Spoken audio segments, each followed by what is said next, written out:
ചുരൽമലയിൽ നിന്നും അനന്തകൃഷ്ണൻ വിവരങ്ങളുമായി ചേരുന്നുണ്ട്. അനന്തൻ, മരണസംഖ്യ ഉയരുകയാണ്, വേദനിപ്പിക്കുന്ന കണക്കുകളാണ് ഓരോ നിമിഷം കഴിയുമ്പോഴും നമുക്ക് മുന്നിലേക്ക് വരുന്നത്. 222 മൃതദേഹമൊക്കെ കണ്ടെടുത്തിട്ടുണ്ട് എന്ന് പറയുമ്പോൾ ആ ദുരന്തത്തിന്റെ വ്യാപ്തി അത് വീണ്ടും വീണ്ടും നമ്മുടെ മുന്നിൽ ഇങ്ങനെ തെളിഞ്ഞു നിൽക്കുകയാണ്. ചുരൽമലയിലെ കാഴ്ച എങ്ങനെയാണ്?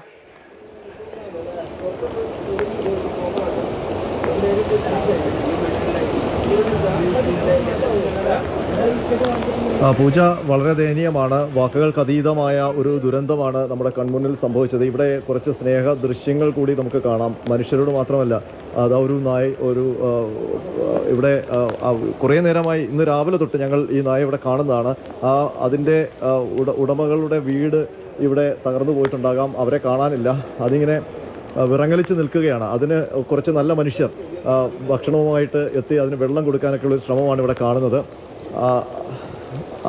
അതിനെ സ്നേഹത്തോടെ വിളിച്ച് അതിന് ഭക്ഷണം കൊടുക്കാൻ ബ്രെഡ്, ആകെ ഇവിടെ ബ്രെഡ് മാത്രമേ ഇപ്പോൾ കിട്ടുന്നുള്ളൂ. അവരുടെ ആ സ്നേഹം കിട്ടിയപ്പോഴേക്കും അത് വാലൊക്കെ ആട്ടി അവരുടെ സമീപത്തേക്ക് ചെല്ലുന്നു. ഇങ്ങനെ ഒരുപാട് ദൃശ്യങ്ങൾ ഈ ദുരന്തഭൂമിയിലുണ്ട്. അത് ആശ്വാസം പകരുന്നതാണെങ്കിലും ഈ കാണുന്നതാണ് ചൂരൽമല എന്ന് പറയുന്ന ഒരു ചെറു പട്ടണം. അതിങ്ങനെ തകർന്ന് നാമാവശേഷമായി കിടക്കുകയാണ്. മുകളിൽ നിന്ന് ഉരുൾപൊട്ടി മുഴുവൻ ജലവും അവിടെ ഉള്ള കെട്ടിടങ്ങളുമൊക്കെ തകർത്ത് തരിപ്പണമാക്കി ചൂരൽമല പുഴ ഒഴുകിയെത്തിയത് ഈ ടൗണിലേക്കാണ്. ഇവിടെ ഇത് തകർത്ത് ഇവിടെ നിന്ന് താഴേക്ക് ഒഴുകി പോവുകയായിരുന്നു. അവിടെ ഈ ചൂരൽമല പഞ്ചായത്ത് ഓഫീസിന്റെ സമീപം അവിടെയാണ് ഈ അവശിഷ്ടങ്ങൾ മുഴുവൻ കുന്നുകൂടി കിടക്കുന്നത്. അവിടെ ദുഷ്കരമായ രക്ഷാപ്രവർത്തനമാണ് നടക്കുന്നത്. അതിലേറ്റവും പ്രധാനപ്പെട്ടത് ഇപ്പോഴും കാലാവസ്ഥ അടങ്ങുന്നില്ല, കലി അടങ്ങുന്നില്ല പ്രകൃതിയുടെ. ഇപ്പോഴും മഴ പെയ്തുകൊണ്ടിരിക്കുകയാണ്. ഉച്ചയ്ക്ക് തുടങ്ങിയ മഴയാണ്, ആ മഴ അവസാനിക്കുന്നില്ല. അതുകൊണ്ട് തന്നെ ഈ പുഴയിലേക്ക് വരുന്ന ചെറു തോടുകളും കുത്തിയൊലിച്ചാണ് വരുന്നത്.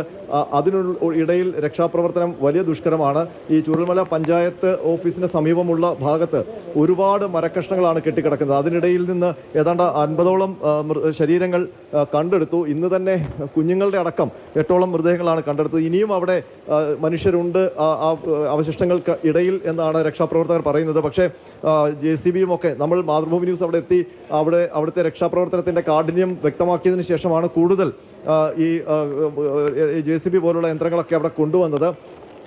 ഇവിടെ ഇപ്പോൾ ഇങ്ങനെയാണ്. ഇവിടെ ഇനി രക്ഷാപ്രവർത്തനം നടത്തേണ്ടതുണ്ടോ ഈ ഭാഗത്ത്? ഇവിടെ ഇനിയിപ്പോൾ രക്ഷാപ്രവർത്തനം ഇപ്പം ഏകദേശം ഓൾറെഡി കഴിഞ്ഞു. 5:30 മണിയായില്ലേ?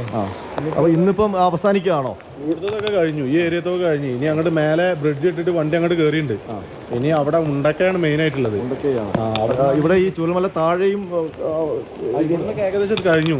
ഇവിടെയൊക്കെ എന്ന് വെച്ചാൽ മണ്ണ് ഓവർ വന്നിട്ട് ആൾക്ക് ഇറങ്ങാൻ പറ്റുന്നില്ല. ഇപ്പൊ ഈ വീടൊക്കെ ഇതിൻ്റെ ഉള്ളിലൊക്കെ ആളുണ്ടോന്നൊരു സംശയമുണ്ട്. പക്ഷെ ഇതിൽ ആള് അത്രയും മണ്ണാണ്. നമ്മൾ നിൽക്കുമ്പോൾ ഇതിന് അടിക്ക് താന്നു പോവാണ്. അത് കാരണം അതിൻ്റെ ഉള്ളിൽ ചെക്ക് ചെയ്യാൻ പറ്റുന്നില്ല. ഇനിയിപ്പോൾ ആ ബ്രിഡ്ജ് ഇട്ടിട്ട് അപ്പുറം മേലെ പോകണ്ട്. മേലെ നിന്നാണ് ഇപ്പോൾ അവിടെ 2 JCB ഓൾറെഡി പോയിട്ടുണ്ട് പുഴ നിരത്തിയിട്ട്. ഇനിയിപ്പോൾ അവിടെ മേലെ കയറിയിട്ട് അവിടെ നോക്കിയിട്ട് വേണം. പിന്നെ ആളുകൾ അതിലാണ് ഇപ്പോൾ ഓരോ ബോഡി എടുത്തുകൊണ്ട് വരുന്നത്.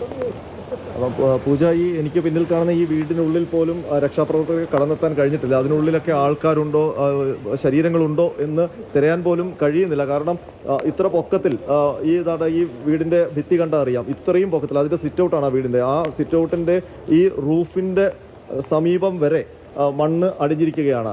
ഈ വീടിൻ്റെ ഏതാണ്ട് ടെറസിനോളം, ആ വീട് പൂർണ്ണമായും മണ്ണിനടിയിലായി. ടെറസിലേക്കുള്ള സ്റ്റെയർ കേസാണ്. ആ സ്റ്റെയർ കേസ് ഇവിടെ മുതൽ മണ്ണ് തുടങ്ങിയിരിക്കുകയാണ്. അപ്പോൾ അത്രയും വലിയ തോതിൽ ഉള്ളിലും മണ്ണ് കയറിയിരിക്കുകയാണ്. അപ്പോൾ അതെല്ലാം പൊളിച്ച് ചെകഞ്ഞ് നോക്കണം അതിനുള്ളിൽ ശരീരങ്ങളുണ്ടോ. അതുകൊണ്ട് ഒരു വീടിൻ്റെ അകമാണിത്, ജനലിലൊക്കെ. അപ്പോൾ ഇത്രയും ഉയരത്തിൽ വെള്ളം വന്നു.